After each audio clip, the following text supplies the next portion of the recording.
اللہ کے خزانے کی جو سب سے بڑی دولت ہے، اللہ نے کہا مجھ سے یہ مانگو،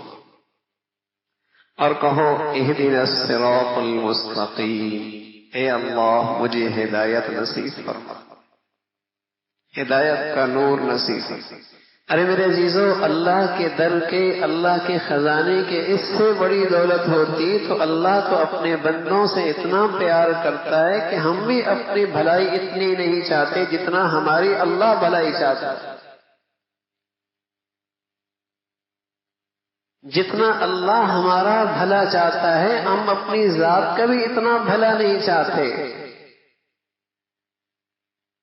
تو اس مولا نے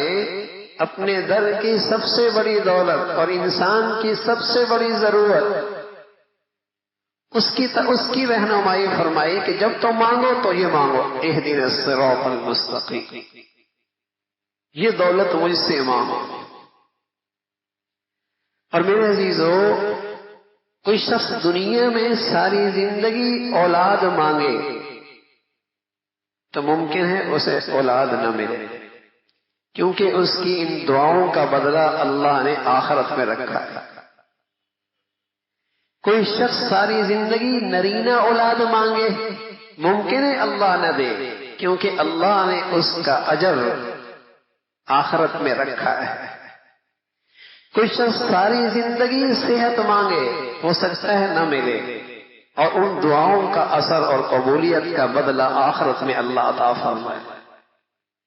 کوئی شخص ساری زندگی خوشحالی، رزق میں فراوانی مانگے، ممکن ہے اللہ دنیا میں نہ دے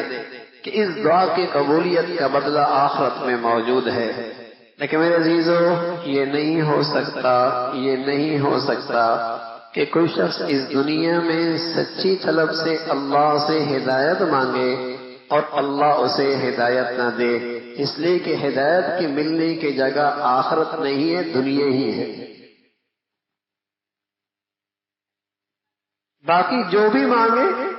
ہو سکتا ہے اللہ اپنی مصلحت، اس کی مصلحت میں اس دنیا میں نہ دے، لیکن دعا کی قبولیت کا بدلہ آخرت میں دے دے۔ نیک ہے، متقی ہے، تہجد گزار ہے، اولاد مانگی نہیں ملی، خوشحالی مانگی نہیں ملی، لیکن اللہ نے اس دعا کا بدلہ آخرت میں رکھا ہے۔ لیکن میرے عزیزو، یہ نہیں ہو سکتا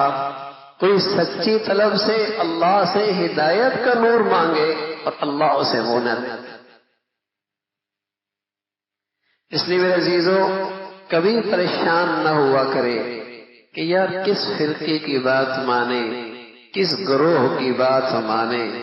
کس فرقے کی بات مانے، کس گروہ کی بات مانے، کس کی سنے کس کی نہ سنے، کوئی کچھ کہتا ہے کوئی کچھ کہتا ہے۔ ارے میرے عزیزو، سب ٹھیک ہے، فتنے کا دور ہے، لیکن رب بھی تو ہے نا، اللہ بھی تو ہے، میرا اور آپ کا خالق اور مالک بھی ہے، وہ بھی اس فتنوں کی ظلمت کو دیکھ رہے اور بندے کا فقر اور احتیاج بھی دیکھ رہے۔ اگر کوئی بندہ اپنے اللہ سے سچی طلب سے ہدایت کا نور مانگے گا، اللہ اسی دنیا میں اللہ اسے ہدایت کی روشنی ضرور عطا فرمائے،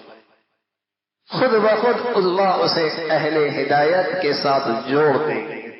اور اسے اللہ ہدایت کی ایسی روشنی عطا فرمائیں گے جس کے بدولت صحیح غلط، اچھائی برائی، سنت بدعت، حق باطل، صحیح غلط، سب اس ہدایت کی روشنی کی برکت سے اللہ رہنمائی فرمائے۔